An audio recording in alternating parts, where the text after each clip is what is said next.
제가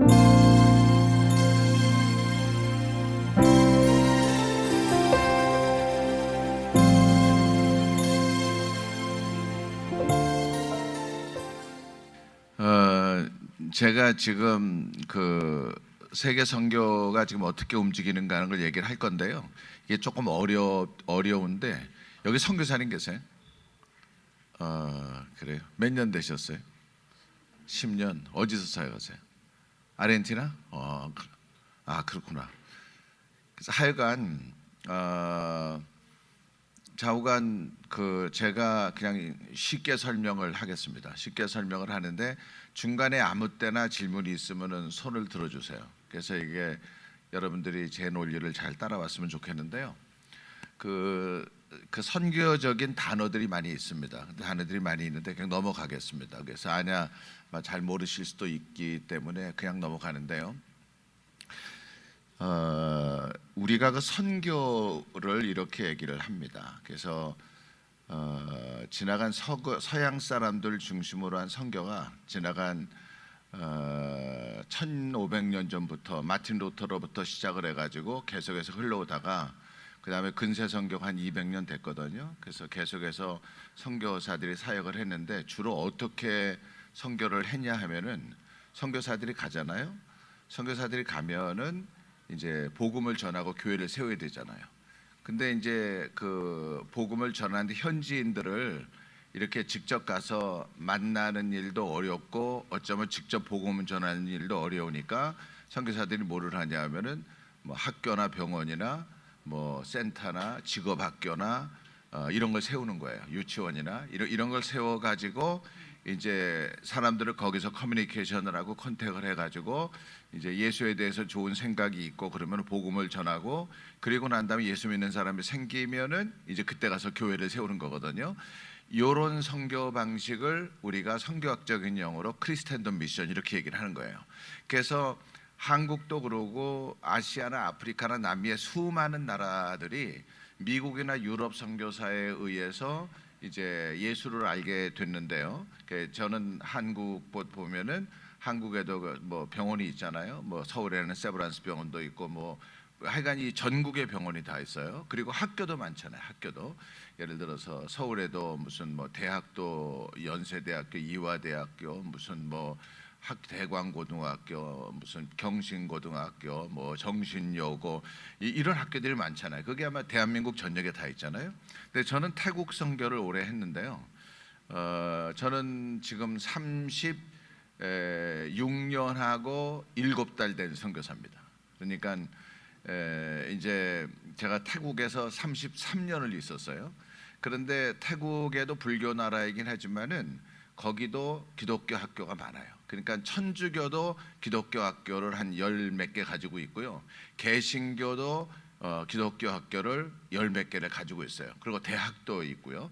그리고 병원도 있어요. 우리 한국말로 얘기하면은 서울에도 병원이 있고 강원도에도 있고 춘천 뭐 경기도에 있고 충청도에 있고 전라도에 있고 중요 지역마다 크리스찬 병원이 다 있어요.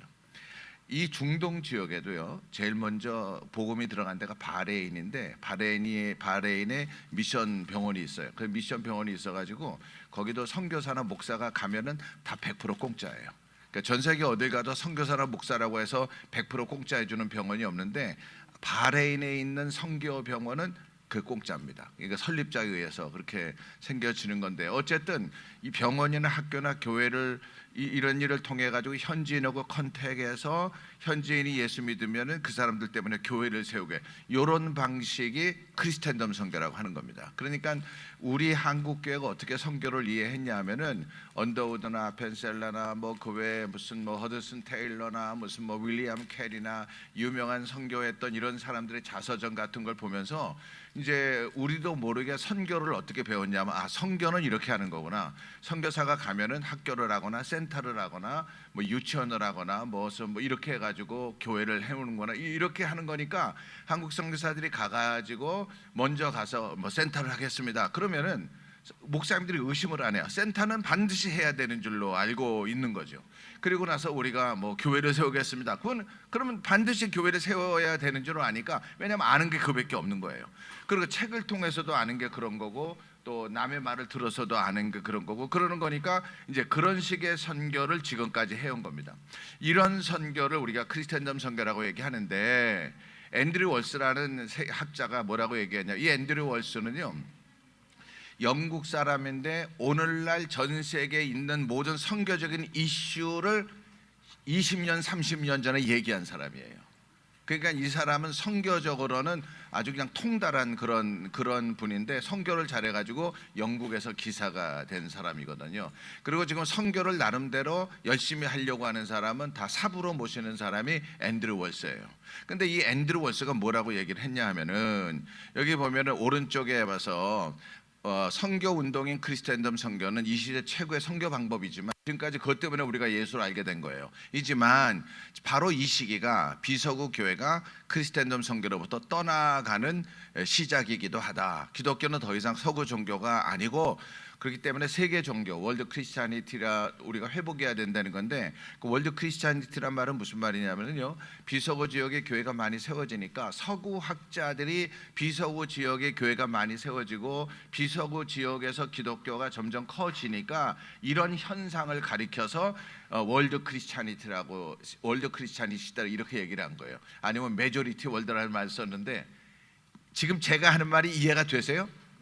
무지 쉽게 말하는 거예요. 제가 할 수 있는 표현으로 아주 쉽게 지금 표현을 하는 건데 이래도 이해가 안 되면 어쩔 수가 없는 거예요. 이래도 이해가 안 되면 그러니까 잘 들으셔서 따라오셔야 되는 거 밖에는 없어요. 그 다음에 이제 왼쪽에 있는 사람은 앤드류 월스는 한 3년 전에 돌아가시고 그 옆에 있는 사람 아직 살아 있는데 서구 주도의 기독교 부흥 시대는 끝났다. 그러니까 지금 서양 선교사들이 했던 대로 가서 학교 세우고 병원 세우고 교회 세우고 센터하고 뭐 어찌고 저찌고 해가지고 해서 교회 예배장에서 이런 시대는 지나갔다. 근데 이걸 모르는 사람이 목사님이 모르는 거예요.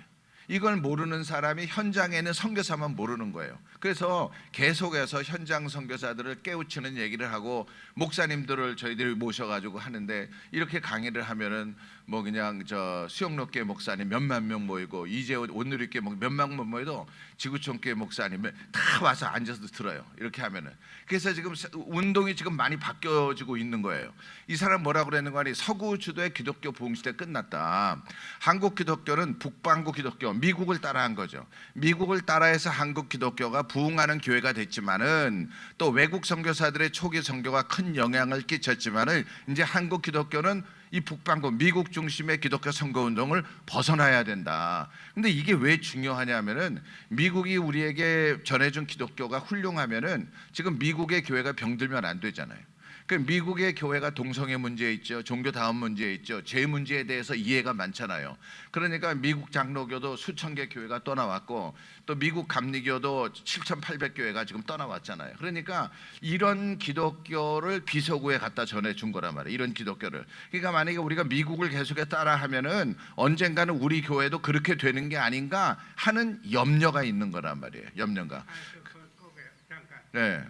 왜냐하면은 메조리티 그저 메인라인 교회들은 좀 들어가는 사실이지만은 복음주의적인 교회는 일어나고 있습니다. 그렇죠. 두 가지 알아야 돼요. 아니 복음주의 교회 얘기 안 해요. 지금 메조리티 교회를 얘기하지 변두리 교회는 얘기 안 하고 있어요. 변두리 교회는. 예. 가만히 계세요. 그러니까. 예. 그래서 메조리티 교회를 얘기하는 거예요. 그러니까 변두리 교회 조그마한 거. 근데 지금은요 미국이나 유럽이나 캐나다나 메조리티 교회는요 전부 동성애 인정하고 그 다음에 복음주의 교회만 그걸 인정하지 않고 있는 거예요. 복음주의.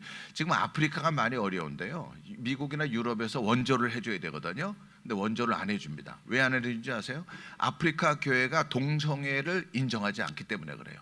이 아프리카가 기독교가 세거든요. 그러니까 동성애를 인정하지 않는 거예요. 그러니까 미국이나 유럽에서 니네가 동성애를 인정하지 않으면 우리가 원조를 못 준다. 그래가지고 옛날에 100만 원 주는 거 지금 5만 원밖에 안 줍니다.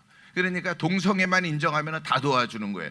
세계가 지금 이런 식으로 바뀌어지고 있는 거예요. 그래서 중국 교회도 저희가 지금 중국어고 그 중요한 미팅을 하는데 중국의 교인이 그 삼자교회가 한 2천만쯤 있고 그다음에 가정교회가 한 7, 8천 있거든요. 있는데 그 삼자교회하고 가정교회가 있는데 우리가 삼자교회는 정부가 인정하는 교회고 가정교회는 정부가 인정하지 않는데 외부에서 얘기할 때는 가정교회 지도자고 얘기를 하는 거예요. 근데 그 가정교회에 이 가정교회를 가정 선교사들이 들어가 가지고 가정교회를 가서 보니까 질서가 없는 거예요. 예배도 서너 시간 드리지, 한 사람 기도하고 여기서 하고 설교도 이 사람 했다 저 사람 했다. 이러니까 선교사들이 가서 뭘 가르쳐 줬냐 하면은 목회자는 이렇게 해야 된다, 장로는 이렇게 해야 된다, 집사는 이렇게 이런 걸 다 가르쳐 준 거예요. 이런 걸 가르쳐 줬는데 지금 어떤 상황이냐 하면은 우리가 그래서 한국 교회를 따라가고 미국 교회를 따라가고 한국의 큰 메가처치, 미국의 메가처치, 우리 중국의 가정교회도 그렇게 하리라 생각해서 따라갔는데 지금 생각을 해보니까 미국 교회는 문 닫고 한국 교회는 주일학교도 없어지고 동성애 문제 가지고 그렇고 이러니까 지금 우리가 여태까지 우리한테 기독교를 가르쳐준 미국 교회도 이러고 한국 교회도 이러는데 우리가 정말 이걸 따라가야 되나 이런 고민을 하는 거예요. 그래서 중국의 탑 리더들이 있거든요. 중국에 교단이 없어요. 그래서 단체가 5개가 있는데 이 다섯 단체 리더 중에 한 사람이 이게 직접 우리한테 한 말이에요. 그래서 거기서 몇 사람이 오고 한국에서는 온누리교회 목사님 오고 선한 목사님 오고 교회 목사님 저하고 3사람이 들어가고 그다음에 중국에서 온 그런 그 탑 리더들 2사람이 이렇게 오고 그다음에 전 세계 화교를 대표하는 그런 목사가 오고 요 몇 사람이 비밀리에 모였을 때에 그때 나왔던 말 중에 중국계에서 그 탑 리더 중에 한 사람이에요. 그 중국계 DNA가 뭐냐? 그 뭐라고 그러냐면은 중국에는 기적이 일반적으로 일어나고 성령의 역사가 여기저기서 나타나는데 선교사들이 와서 우리한테 교회를 가르쳐주고 우리를 이렇게 해야 교회가 난다는 걸 가르쳐주고 난 다음부터 중국의 기적이 사라졌다. 성령의 역사가 없다. 그래서 우리가 지금 한국이나 미국 교회를 따라가야 되는 건지 아니면은 중국 교회의 성장의 DNA가 뭐냐 이런 걸 좀 우리가 고민하고 있다. 지금 이렇게 지금 세상이 바뀌고 있는 거예요. 이렇게 바뀌고 있는 거기 때문에 저희가 지금 얘기하고 있는 거는 이런 그 서구 중심의 선교를 우리가 크리스텐덤 선교라고 얘기를 하는 건데 이거를 우리가 계속해서 따라가야 되겠느냐 이런 고민을 하는 거예요. 그러니까 한국 선교사들과 한국계 목사님들도 계속 지금 그런 선교를 하고 있는 거거든요. 근데 지금은 어떻게 선교가 바뀌었냐면은 한국을 비롯해서 많은 나라가 선교사를 받았지만은 이제는 선교사를 보내잖아요. 그러니까 선교사를 보내는 나라를 영어로는 우리가 미션 포스라고 얘기를 하는 거예요. 그래서 미션 포스. 그다음에 선교사를 받아들이는 나라를 우리가 미션 필드라고 얘기를 하는 거예요. 그런데 과거에는 유럽이나 미국이 미션 포스고 아시아나 아프리카나 남미가 미션 필드였거든요. 근데 지금은 한국도 선교사를 보내죠. 필리핀도 선교사를 보내죠. 인도도 선교사를 보내죠. 인도네시아도 선교사를 보내죠. 브라질도 보내죠. 아르헨티나도 보내죠. 아프리카도 보내거든요. 그러니까 선교사를 보내가 옛날에는 서구에서 비속어로 선교사를 다 보냈기 때문에 1910년에 에딘버러 선교대회의 마지막 결론은 뭐냐면 From West to the Rest of the World예요. 서구에서 나머지 모든 나라에 복음을 전한다. 이거는 우리 서양 사람들이 해야 되는 사명이다. 그 우리 시대의 웨스트에서 레스트 오브 더 월드로 선교를 복음을 이래서 선교사가 많이 나간 거잖아요. 근데 지금은 선교사를 받아들였던 나라가 선교사를 보내는 거예요. 그러니까 선교사를 보내는 나라가 여러 지역이 있기 때문에 이런 선교 방식을 뭐라고 그러냐면은 폴리센트릭 미션이라고 그러는 거예요. 그래서 폴리라는 말이 이게 라틴어인데요. 여러 개 다중적인 이런 얘기거든요. 그러니까 선교사를 보내는 중심이 옛날에 프롬 웨스트 서구에서 비속어로 가는 게 아니고 지금은 여기저기서 많이 있다는 거예요. 아시아에서도 보내고 아프리카에서도 보내고 남미에서도 보내고 이렇게 선교사를 보내는 나라가 많이 갔기 때문에 이런 선교 스타일을 폴리센트릭 미션이라고 하는 거예요. 그러니까 지금 이 시기가 어떤 시기냐면은 전에는 크리스텐덤 미션을 계속해서 했는데 이 폴리센트릭 미션이 50년 전부터 시작해서 계속 말이 되어 나오다가 코로나를 거치면서 이게 그냥 bom 터지게 된 거예요. 이게요. 그래서 지금 엄청나게 빠른 속도로 세계 선교 지형이 지금 바뀌고 있는데 이게 선교학자도 모르죠. 그 다음에 무슨 뭐 목사님은 더 모르죠. 선교사는 자기가 하는 일이 제일 중요하다고 생각하고 있는 거예요. 그래서 정말 이게 지금 저희가 그래서 어쨌든 그 조영종 목사님한테 이거 참석한 사람이 다 들어야 된다. 내가 부탁을 했더니 안 된대요. 왜냐하면 저 돈 내는 사람만 저거 할 수 있거든요. 그게 대회 이거 운영이 되어지잖아요. 그래서 이제 저한테 이 시간을 겨우 준 거예요. 그래서 그러니까 성격의 리더들이 이런 강의를 저는 좀 들었으면 좋겠다 이렇게 생각하는데요. 이거는 이제 그냥 넘어가겠습니다. 그래서 여러분들이 인터넷에 들어가 가지고 선교사에 대한 파송에 대한 걸 보면은요, 옛날에는 선교사를 보내면 몇 명 보냈다 이런데 지금은 어느 지역을 가도 우리는 선교사를 몇 명 보내고 몇 명 받았다 이렇게 이제 설명이 나오는 거예요. 여기를 보면은요, 아래쪽에 왼쪽에 왼쪽에는 센트라고 써 있고 오른쪽에는 리시브드라고 써 있잖아요. 보이세요? 왼쪽엔 센트. 그러니까 예를 들어서 브라질 같은 경우에도 센트는 몇 명이야? 센트는 2명. 그 다음에 받아들이는 거는 4만 명. 이렇게 되는 거예요. 그래서 지금은 선교사를 파송국가, 선교사를 받아들이는 국가 구분이 없어져 가지고 어떤 나라든지 선교사를 미션 포스가 되기도 하고 동시에 미션 필드도 되는 거예요. 그래서 미션 포드도 여러 지역이고 미션 필드도 여러 지역. 그래서 폴리센츄리 이런 표현을 하는 거거든요. 한국도 마찬가지예요. 한국도 지금 선교사를 한국은요, 사람들이 말들을 많이 하는데 선교사에 대한 컨셉이 사람마다 다르고 교회도 그냥 보내고 그러잖아요. 그래서 저희가 선교사를 정의를 했어요. 이런 사람이 선교사다. 그렇게 해가지고 22,400명이 한국교회가 인정하는 선교사인데 외부에서는 봤을 때에 한국 선교사가 35,000명쯤 보고 있어요. 근데 그걸 우리가 고치질 않아요. 그냥. 네? 미국에서 한국으로 보내는 거. 미국에서 저 선교사를 보내는 거. 한국 교회가 미국에 있는 한국 교회가 계산 안 됩니다. 예, 계산 안 됩니다. 그래서 저희가 여기서 얘기한 선교사는 어떤 사람이 선교사냐면은 첫째는 2년 이상 있는 사람. 두 번째는 소속 단체가 있는 사람. 그러니까 자비량 선교사는 우리가 생각하지 않는 거예요. 세 번째는 어떤 선교 단체에 속해서 멤버 케어를 받는 사람.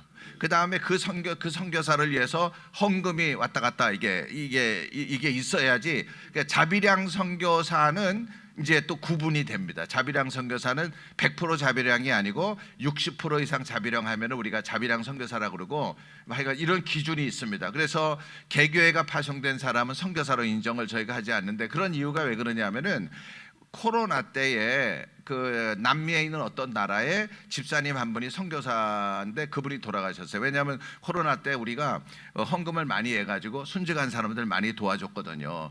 근데 이제 그 서류를 다 받았는데 어떤 분이 집사님이었었는데 한국에 와가지고 갑자기 목사가 돼가지고 가서 선교단체에 속해 있는데 그 선교단체는 자기 아내가 세운 선교단체에 거기 선교사로 들어가가지고 현지의 교회를 다니면서 선교사라고 그러니까 현지에 있는 선교사회가 받아들인 거예요. 그래서 목사안수 어디서 받았냐 그랬더니 어디서 목사안수를 받은 그 교단이 없어진 거예요. 어느 신학교를 다녔느냐 그랬더니 신학교 다닌 건 분명한데 그 신학교가 지금 없어진 거예요. 뭐 이런 식으로 뭔가 정확하지 않는 것들이 많이 있기 때문에 저희가 이게 구분을 해가지고 이런 사람이 선교사다, 그리고 이런 사람에 대해서만 저희가 다 한국교회가 책임을 진다. 하여간 뭐 이런 거고요. 저희가 평신도 인정합니다. 예.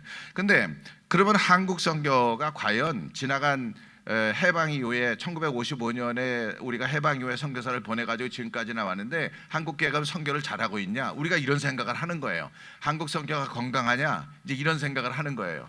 이게 지금 이게 평신도들하고는 잘 어울리지 않는 얘기인데 제 얘기를 들으면은 이제 여러분들 주변의 선교사님이 어떤가 잘 생각해 보세요. 제 얘기를 들어보면요. 첫째는 선교사님이 이게 하나님의 나라를 세우냐 자기 킹덤을 세우느냐 이런 이게 선교사가 들어야 되는 얘기거든요. 이게 왜 그러냐면은 제가 여기 코로나 때 보니까 선교사들이 한 45%가 한국으로 돌아왔어요. 코로나 때 45%가 돌아왔는데 결국은 뭐냐 하면은 이게 병 걸려서 오고 아파서 오고 어쨌든 그래서 온 거잖아요. 그러니까 선교사가 선교지를 떠나야 되는 게 은퇴해서도 떠나지만은 아파서도 떠나는 거고, 그다음에 가정이 불화가 생겼을 때도 하여간 떠나야 될 이유가 있는 거예요. 근데 세상에 없는 지진이 오든가 무슨 뭐 화산이 오든가 해일이 오든가 누가 죽어도 코로나가 와도 선교지를 안 떠나는 사람이 있는데 그게 누구냐 하면은 현지인이라고요. 그래서 그 나라가 기독교화되고 복음을 전하는 일에 외부자, 다시 말해서 선교사라든가 파송교회라든가 외부에 있는 사람이 들어가서 그 나라의 선교 정책을 정하는 게 이게 건강하지 않다, 이렇게 생각을 하는 거예요. 그래서 그 나라의 책임을 그 나라 사람이 가져야지 왜 외부 사람이 들어가 가지고 내부자 같이 하느냐, 이런 걸 우리가 지금 생각을 하는 거예요. 그러니까 이게 무슨 말이냐면은 선교사가 어느 지역에 간 거예요. 어느 지역에 가서 사역을 하는데 내부자가, 현지 교회가 거기에 대한 이해가 없는 거예요. 지금 저 사람이 뭐 하는 거지? 이렇게 생각하는 거예요. 근데 선교사는 열심히 해요. 뭐 그냥 센터도 세우고 교회도 세우고 열심히 해요. 선교사도 열심히 하니까 해피해. 선교하니까 만족스럽고, 파송교회도 우리 선교사가 가서 교회를 세우고 아주 만족해. 근데 이게 현지 교회가 봤을 때 저 사람들 지금 뭐 하는 거지? 우리나라에 와서 우리도 모르게 이렇게 되는 거예요. 이렇게 되는 거기 때문에 지금 선교사가 무슨 할 일이 있잖아. 할 일이 있으면은 그걸 이 선교사가요, 해야 될 사역이 있고 해서는 안 될 사역이 있는 거예요. 해야 될 사역이, 예를 들어서 해서는 안 될 사역이 대표적으로 두세 가지 얘기를 하면, 첫째는요, 고아원은 선교사가 할 일이 아니에요. 고아원은 왜 그러냐면요, 이게 선교사가 고아원을 하잖아요. 근데 이게 전부 다 머시 미니스트리이기 때문에 한국 사람들은 정서에 약해서 가보면 뭐 정말 주려고 그러고 뭐 이런 게 있잖아요. 그러니까 선교사가 고아원 하려면 어떻게 하겠어요? 우선 장소를 빌려야죠. 사든가 뭐 렌트하든가 이래야 되고, 그 선교사가 고아원 보모하겠어요? 현지인들 다 월급 줘가지고 데리고 있어야 되잖아요. 그리고 더 중요한 건 뭐냐면은 고아들을 찾아야 돼요. 고아들을. 이게 고아 찾는 게요, 보통 어려운 게 아니에요. 팔레스타인 가자에 가면 지금 고아가 많이 있어요. 전쟁이 있으니까. 우크라이나 같은 데도 고아가 있을 수가 있는데 일반적인 나라에서 고아를 찾는 거는요 쉽지 않아요. 그러니까 고아원을 한다고 말을 하지만은 이게 부모가 애들을 제대로 먹이고 제기고 학교 보낼 수 없는 그런 애들을 대신 갖다 놓는 경우가 너무나 많이 있는 거예요. 그러니까 선교사가, 외부자가 고아원을 했을 때 6.25 이후에 미국 사람이 와서 고아원 하는 거는 전혀 다른 거예요. 그러니까 만약에 선교사가 하려면 이걸 다 사야 돼요. 선생들 벌써 월급 줘야 되죠. 먹여주고 재워줘야 되죠. 장소 얻어야 되죠. 이게 엄청나게 돈이 들어가는데 현지인 가운데 그런 비전을 가진 사람이 있는 거예요.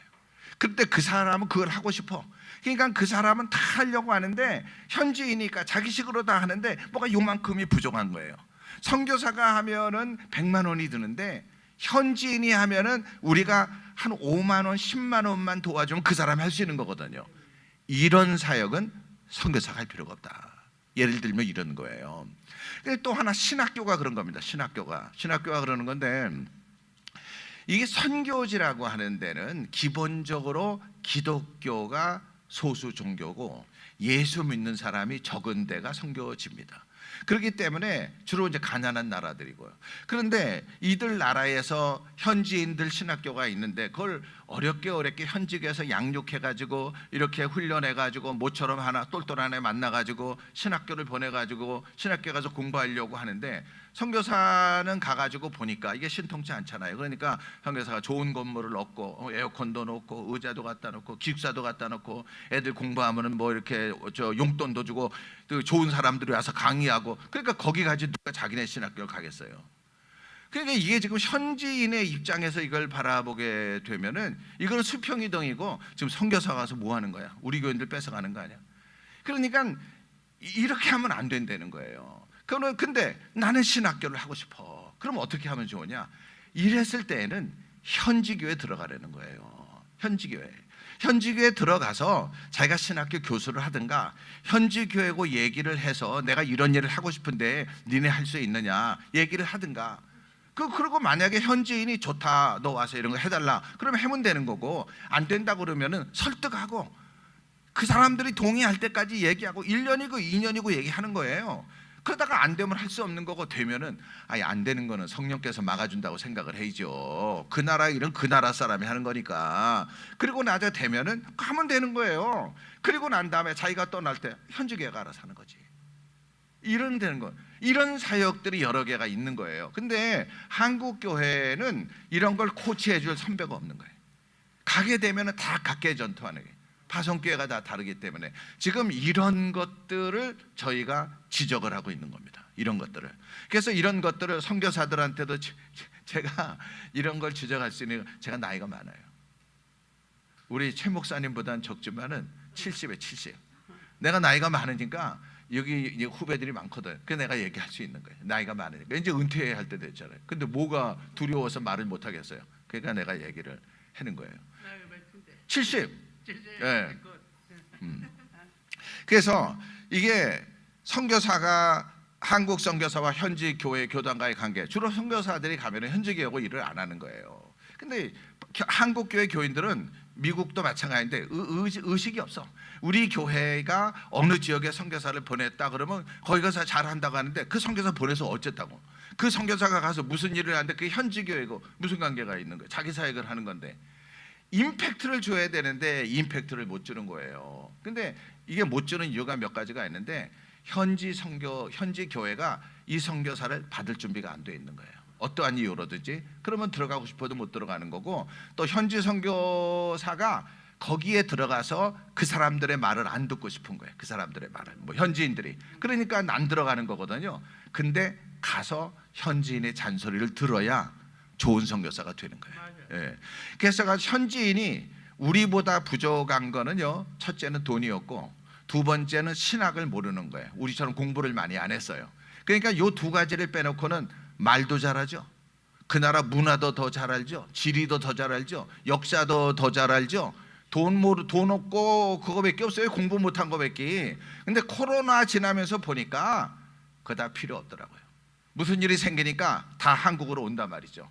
물론 에어 앰뷸런스를 보내가지고 아픈 사람을 다시 한국으로 데리고 왔거든요. 그래서 병원에서 치료받은 다음에 선교사는 또 다시 가요. 물론 늦게 와가지고 또 돌아가신 경우도 있긴 하지만은, 그런데 어쨌든지 간에 그냥 뭐 일단 가면은 거기서 무슨 지진이 오거나 무슨 뭐가 터지거나 뭐 전염병이 오거나 죽을 줄 알면서도 그냥 거기를 끝까지 지키는 거는 그 나라 현지인이거든요. 그래서 선교 정책이 뭐고 현지인을 중심으로 움직여지고 현지 교회를 리스펙트하고 나가야 되는 거지, 현지 사람들이 좀 부족하다고 해서 니들은 몰라서 그러고 돈 가지고 이렇게 저렇게 하면은 안 된다, 이런 얘기를 하는 거예요. 근데 그럼에도 불구하고 뭘 많이 했어. 그래가지고 여기에 캠퍼스를 만들고 이렇게 많이 만들었는데, 이 만드는 선교사가 만든 프로젝트의 수혜자가 누구냐, 이게 누가 주기를 아까운 거예요. 이걸 누구에게 주겠어? 이 엄청난 재산 이런 거를. 그러니까 결국은 줄 사람이 없고 맡을 사람도 없으니까 대를 이어 충성하는 거죠. 소위 말해서 세습이 이루어지는 거예요. 근데 선교사가 세습한 건 사람들이 말을 안 해요. 저는 개인적으로 세습을 반대하는 사람은 아닙니다. 저는 한국교회가 많이 세습 반대하지만 저는 그렇게까 그 정도는 아니에요. 그렇지만은 지금 세습이 이 대를 이어 충성하는 그게 문제가 아니고, 이게 사람이 다 욕심이잖아요. 이게 돈이라는 건 있으면 사람의 마음을 다 바꿔놓는 거예요, 전부 다. 그러니까 이게 처음부터 현지 교회와 같이 가면은 이런 고민할 필요가 없는 거예요. 누가 가도 현지인하고 같이 일하면 그 사람이 그거 맡으면 되는 거거든요. 그리고 선교제 갖다 사는 거는 우리가 팔아서 올 수 있는 게 아니거든요. 그래서 이런 정리를 처음부터 해야 되는 거기 때문에 선교사가 가서 하나님의 나라를 세우냐, 마이 킹덤을 하느냐, 하나님의 나라를 세우느냐, 이런 기본적인 진리를 우리가 다루는 거거든요. 근데 선교사는 언젠가는 떠나야 되는 거기 때문에 선교사를 처음 보낼 때부터 선교사나 선교사를 보내는 교회가 소위 말해서 이양 출구 전략이 있어야 되는 거예요. 출구 전략. 선교사가 떠날 때 선교사가 했던 일들이 어떻게 되어지나. 잠깐. 예. 태국. 예. 태국에 김정은이 예. 촛불 하잖아. 예. 자기가 그 땅에다가 자기 묻을 생각 거기에 한국 선교사 있을 수 없나? 나 대답 안 할게요. 네. 그래서 선교를 우리가 다시 생각해. 선교가 뭐냐? 선교가 생각을 하는 건데, 원리적으로 선교는 지역을 넘어가는 게 아니고 크로스컬처, 문화를 넘어가는 거다. 이게 지금 한국교회 가장 큰 문제 중에 하나가 뭐냐면, 선교를 너희는 가서 모든 족속으로 제자를 삼아라 이랬잖아요. 그러니까 가는 일에 애쓴 거야. 그러니까 1987년 전까지는 외국에 가는 일 잘 못했어요. 여권도 못 만들고. 근데 88년 이후부터는 여권을 자유롭게 가지고 해외에, 그러니까 무조건 간 거거든요. 가다가 보니까 그냥 아무데나 그냥 가는 거니까, 우리가 처음부터 아주 이렇게 플랜을 잘 짜가지고 선교사를 보낸 게 아닌 거예요. 그래서 그냥 다른 나라로 가는 게 선교인 것처럼 이렇게 이해를 하는 거죠. 그 다음에 다른 국가에 가는 것이 아니고 다른 사람에게 가는 거다. 그리고 왼쪽 아래 고우 개념, 우리가 가는 개념도 있지만은 컴 개념도 있는 거예요. 그 무슨 말이냐면, 한국의 이주민이 300만쯤 있다고 말씀을 드렸잖아요. 그래서 이 300만의 이주민들에게 복음을 전하려면 선교사가 몇 명이나 필요하겠는가, 이런 것들을. 근데 이주민들이 한국 전체에 다 있는데, 한국 전체에 다 있는 거는 교회거든요. 그래서 교회가 성도님들이 선교적인 마음을 갖도록 만들어주는 게 정말 중요하다, 이렇게 생각을 하는 거예요. 그러니까 선교사 파송도 중요하고, 그 다음에 교인들이 선교적인 마음을 갖도록 하는 게 중요한데, 저에게 샘플이 많이 있는데요, 평신도가 선교적인 마음을 가지고 주변 사람들한테 이렇게 그리스도의 선한 영향력을 줘서 예수 믿게 하는 샘플들을 제가 많이 알고 있어요. 그래서 그렇게 하면 되는 거예요. 그래서 우리가 어떤 의미에서는 지금 열심히 이렇게 오셔가지고 선교사가 되겠다, 세컨드 캐리어로 하시는 경우도 있을 수가 있는데, 사실은 선교적인 마음을 갖는 게 더 중요하고, 선교사로 해외에 나가는 것보다는 선교 이민을 하는 것이 훨씬 더 중요하자, 이런 생각을 하는 겁니다. 그래서 오늘날에는 선교는 새로운 표준을 요청하고 있다. 서구 흐름의 마지막 시대에 부흥하기 시작하여 이제까지 서구 방식의 선교에 참여한 한국 선교는 이제 부상하는 세계 기독교와 호흡을 같이 하는 선교의 새로운 표준이 필요하다. 크리스텐덤 선교 방식을 떠나서 서구 교회가 할 수 있는 선교 방식, 폴리센트릭 미션이 요구된다. 그래서 좋은 교회로부터 좋은 선교가 시작되기 때문에 좋은 선교를 하는 교회가 좋은 교회다. 이거는 이제 레슬리 뉴비긴스가 한 말이에요. 앞에 거는 앤드루 월스가 한 말이고요. 그래서 좋은 교회가 선교를 하는 거고, 좋은 교회 교인들이 좋은 교인이 되고 그 사람들이 선교를 한다, 이런 말씀을 드리는 거고요. 그리고 이제 앤드루 월스가 보는 기독교의 미래인데, 여기 보니까 기독교는 더 이상 서양 종교가 아니다. 왜 그러냐면은 지금 예수 믿는 사람이 제일 많은 데가 아프리카예요. 예, 기독교는 아프리카의 종교고 남미의 종교고 비서구의 종교지, 왜냐하면 미국이나 유럽에 예수 믿는 사람이 점점 이렇게 데클라인 되잖아요. 그래서 기독교는 더 이상 서양 종교가 아니다. 비서구에 있는 기독교는 그들의 문화를 통해서 미래의 모습이 결정된다. AD 70년 예루살렘 성전이 무너진 사이 기독교의 성도는 안디옥에 많았다. 이게 무슨 말이냐면요, 이게 성경을 잘 이해해야 제 말을 이해하는데, 사도행전 7장을 보면은 스데반이 죽습니다. 그렇죠? 스데반이 돌에 맞아 죽잖아요. 사도행전 7장이에요. 사도행전 8장에 가면은 예루살렘 교회가 핍박이 있습니다. 그래가지고 교회를 핍박해서 성도들이 많이 흩어지거든요. 그 사도회에는 다 흩어지게 돼 있어요. 그래서 사도행전 8장 1절에 보면은 사도회는 다 흩어지더라, 이렇게 되는데, 흩어지니까 그 사람들이 어디로 갔냐면은 사도행전 11장에 가니까 안디옥에 간 거예요. 안디옥에 가서 이 사람들이 사도행전 11장 안디옥에 가서 사람들 많이, 예수 믿는 사람이 많아진 거예요. 예수 많아지니까 이 소문이 예루살렘 교회까지 들어가니까, 예루살렘 교회가 안디옥 교회에 예수 믿는 사람들을 위해 가지고 한 사람을 보냅니다. 그 사람이 누구죠? 바나바입니다. 근데 바나바가 와서 보니까 너무나 많은 사람이 예수를 믿는 거예요. 너무나 많은 사람이. 그러니까 바나바가 나 혼자는 감당이 안 된다 그래가지고 다시 다소에 가가지고 누구를 데려와요? 사울을 데려오잖아요. 바울을. 그래서 바나바하고 바울이 1년 동안 열심히 성경을 가르쳤더니 거기 있는 사람들이 그리스도인이라고 말을 듣는 거야. 그리스도의 도를 따는 사람이라, 이렇게 되는 거거든요. 그래가지고 사도행전 13장에 보면은 안디옥 교회가 세워집니다. 안디옥 교회의 리더가 나오거든요. 뭐 거기서부터 바울과 바나바 어찌어찌고 뭐 이렇게 좀 이렇게 나오고, 그 다음에 이제 바나바와 사울을 성령께서 안수해서 선교사로 이렇게 보내는 거예요.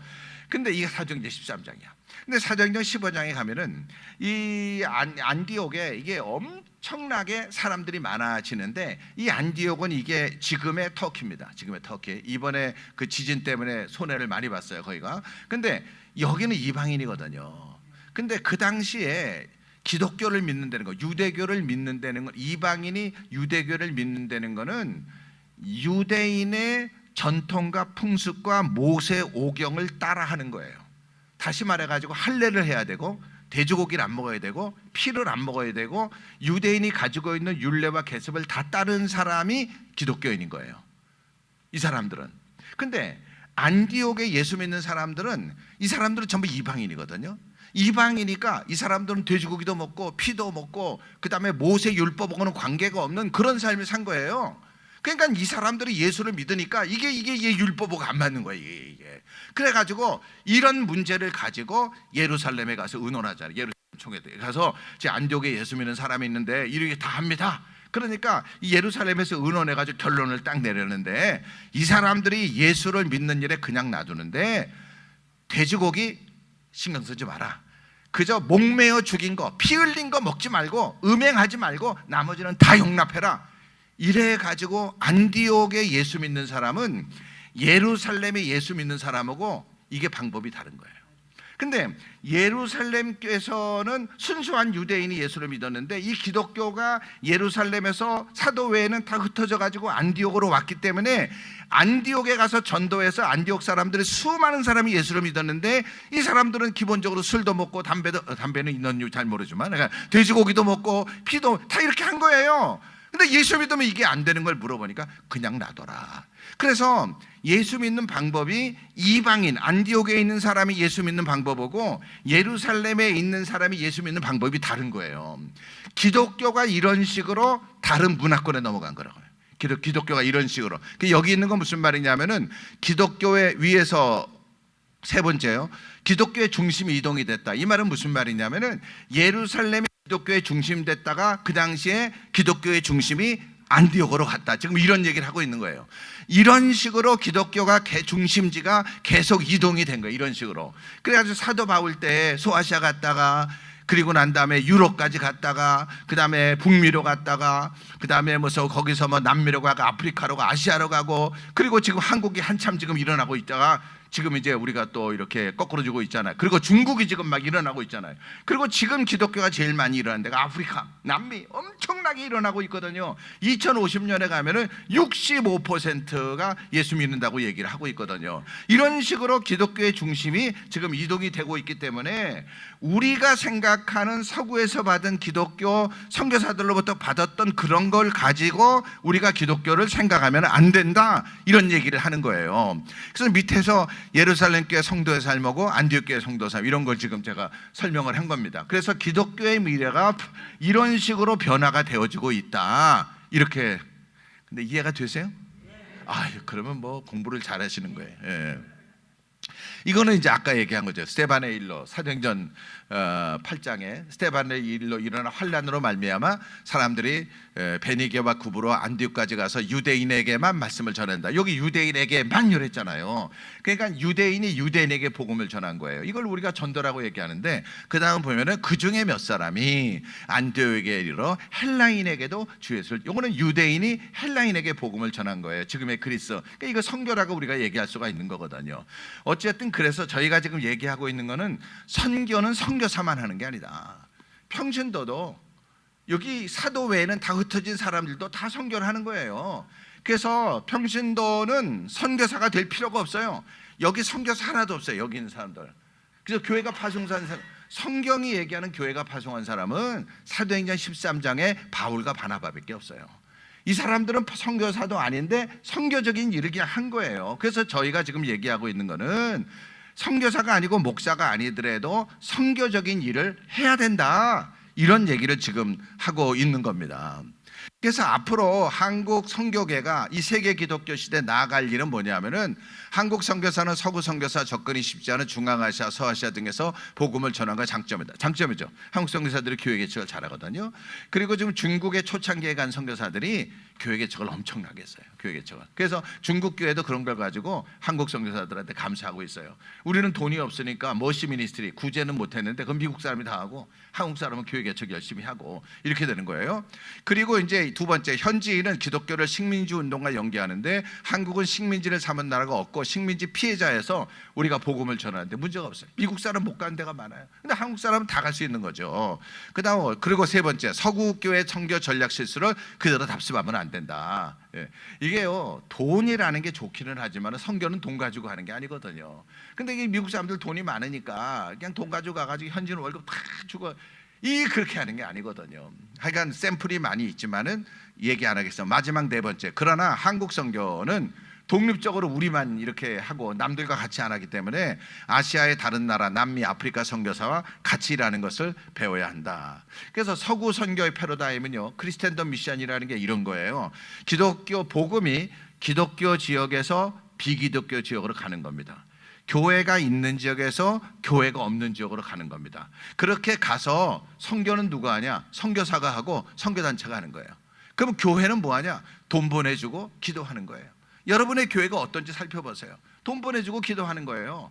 그리고 난 다음에 선교사들이 가서 복음을 전하는데 선교단체를 통해 가지고, 근데 그렇게 해가지고 복음을 전하기 위해서 병원도 세우고 학교도 세우고 이것도 하고 저것도 이렇게 하다가 예수 믿는 사람이 생기면 그때 가가지고 교회를 세우는, 요게 서구 선교의 전통적인 패턴인데, 패턴입니다.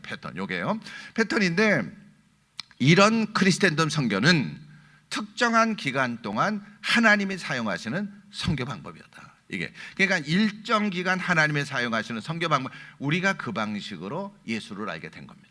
우리가요. 근데 지금 세계 기독교 인구가, 이건 넘어가겠습니다. 근데 이거 보세요. 이거 보면은 저 위에 북미와 유럽은 북반구라고 얘기하고 밑에는 이제 남반구예요. 남미하고 아프리카하고. 지도는 미국에서 나온 건데 아프리카를 중심에 놨죠. 근데 그거보다 지금 중요한 게 뭐냐면은 아래에 있는 거예요. 아래에 있는 거요. 아래 보면, 맨 아래 보면은 percentage of all Christians in, 그다음에 글로벌 노스가 있잖아요. 그다음에 그 옆에가 글로벌 사우스. 글로벌 노스를 웨스턴이라고 그러고, 그다음에 글로벌 사우스를 넌 웨스턴. 한국말로 글로벌 노스는 서구, 그 다음에 비서구, 이렇게 얘기할 수 있는 거예요. 근데 이 1900년도, 그 위에 이 그래프 보면은요, 1900년도에 예수 믿는 사람은, 1900년도에 예수 믿는 사람은 서구 사람이 82%였어요. 미국이나 유럽이 82%고 비서구는 18%밖에 되지 않았는데, 2020년도에 서구에 예수 믿는 사람은 33%밖에 안 되는 거예요. 그러니까 67%가 비서구에 있는 거예요. 그러니까 지금 비서구 사람들이 예수를 많이 믿는 거예요. 서구보다. 여기 교회가 팔려나가잖아요. 그리고 유럽은 더 많이 팔려나가잖아요. 제가 영국도 가보고 프랑스도 가보고 미국도 뭐 자료가 많이 있지만은 뭐 교회가 변해서 이슬람 되고 뭐 불교 사원 되고 힌두 사원 되고 뭐 이런 거 뭐 세고 셌습니다. 뭐 엄청나게 이렇게. 근데 이게 전부 다 문화재이기 때문에 이 겉모습을 바꿀 수가 없어요. 그다음 그 앞에 머릿돌에는 하나님의 영광을 위하여 뭐 이런 말 다 있거든요. 근데 안에 들어가면은 불교 사원인 거예요. 겉에는 기독교인데. 그래서 이런 게 너무나 지금 많이 있는 거죠. 근데 이게 무슨 일이 있냐면은요, 보세요. 정말 요거고 다음 슬라이드가 이번 강의의 핵심입니다. 요 슬라이드고 다음 슬라이드가, 이게 보면은요 1970년에 선교사의 숫자입니다. 왼쪽에 있는 게 서구 선교사는 글로벌 노스는 22만 7천 명이고 비서구는 3만 1천 명밖에 안 됩니다. 그런데 지금 2021년 오른쪽에 있는 거예요. 서구 선교사는 22만 7천 명 똑같아요.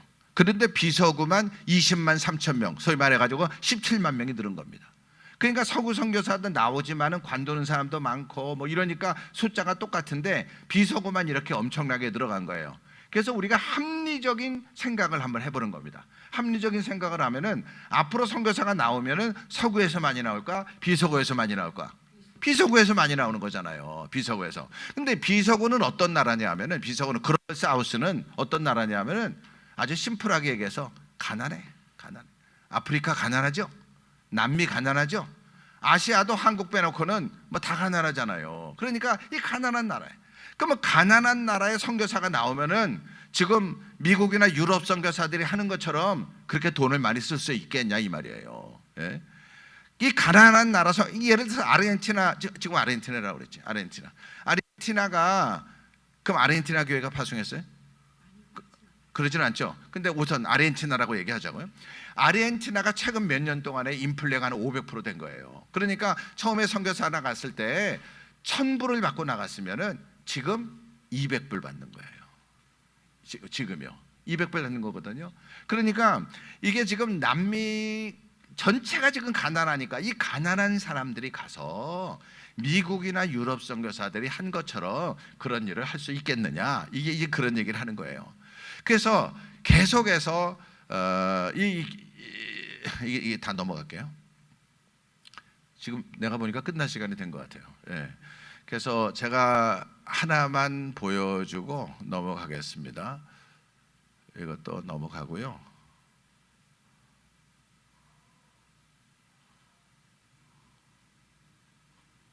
요거 하나 볼게요.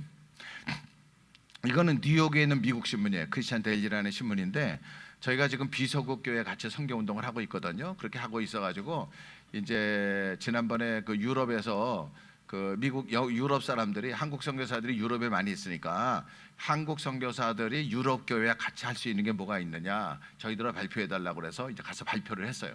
그리고 난 다음에 이제 영국사 이 린지 브라운하고 얘기하는데 이 사람은 어떤 사람이냐면은 로잔 3차 대회 국제 총무였어요.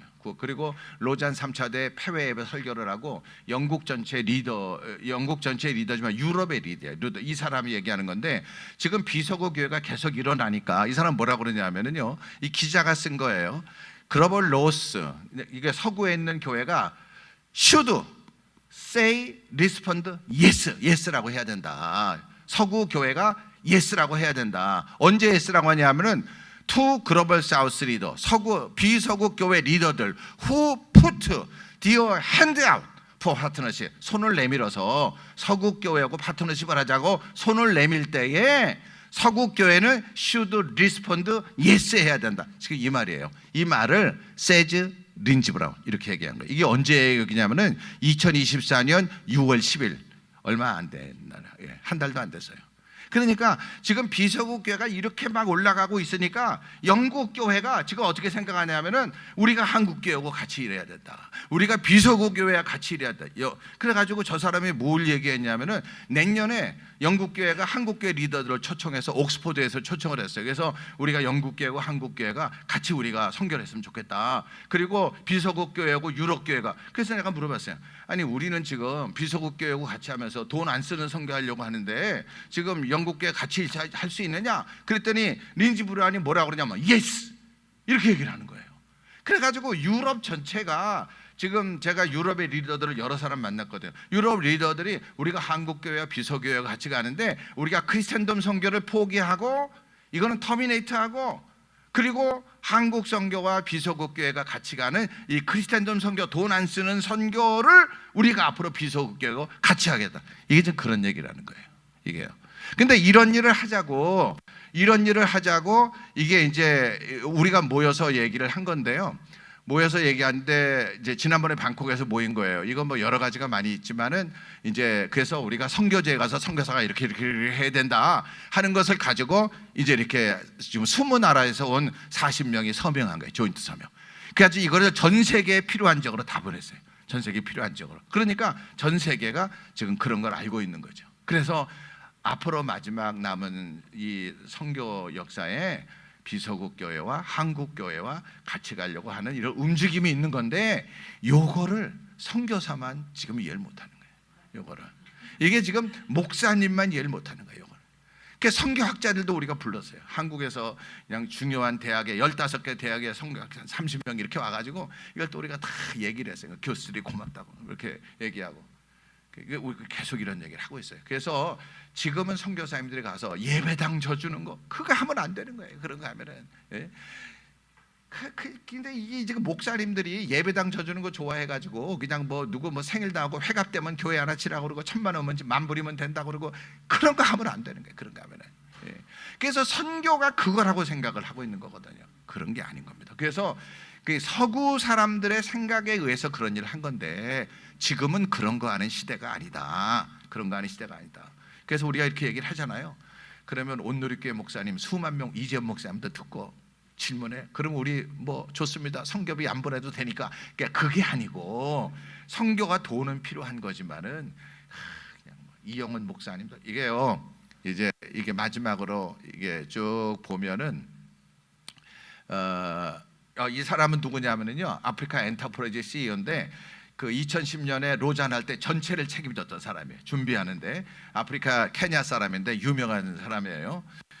근데 이제 이거는 우리가 이런 운동을 하니까 이제 소위 말해서 이 사람은 WEA의 사무총장이 제이 마텐가라고요. 마우리 사람입니다. 뉴질랜드. 이 사람이 축하한다는 뭐 그런 얘기고, 이거는 이규현 목사님이고, 그다음에 이거는 여의도 교회 이영원 목사님들 다 지금 동의하는 거예요, 전부 다. 그리고 이건 이재훈 목사님 이렇게 얘기를 하고 있고, 그래서 지금 하여간 전 세계가 지금 이런 일에 다 동의를 하고 있는 거예요. 그러니까 여러분들의 여기 목사님도 있고 선교사도 있고 평신도도 있는데, 여러분들이 만나는 사람들에서 기도해 주고 이렇게 선교가 진행될 수 있도록 협력해 주시기를 바랍니다. 질문 없이 마치겠습니다. 질문 없이.